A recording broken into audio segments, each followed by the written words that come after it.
In today's tutorial, we are going to show you how to cut or trim a video in Edpuzzle so you can remove unwanted parts and keep your lesson focused and engaging. Let's begin. Now, the first thing that you need to do is log in using your teacher account and go to the left side area of your dashboard and click the My Content.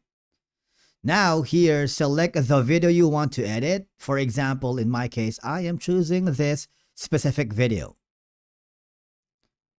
And then once it's opened, I want you to click the edit button. There's like a pencil icon next to it.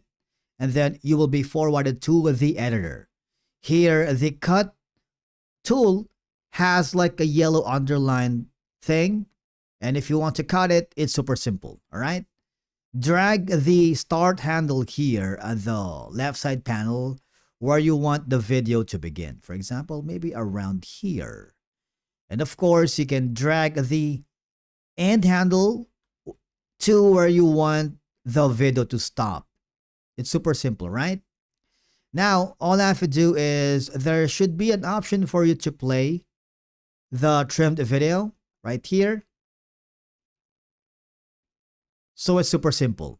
Now, if you want to have more control, click the Add Cut. Okay? And make sure everything looks right. Once you're satisfied, I want you to click the Finish button to apply the changes. Alright? Keep in mind that trimming a video can change the timing of any existing questions or notes within the video, so double check them after cutting.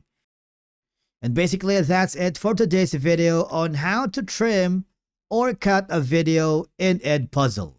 Thank you so much for watching. We will see you again in the next one.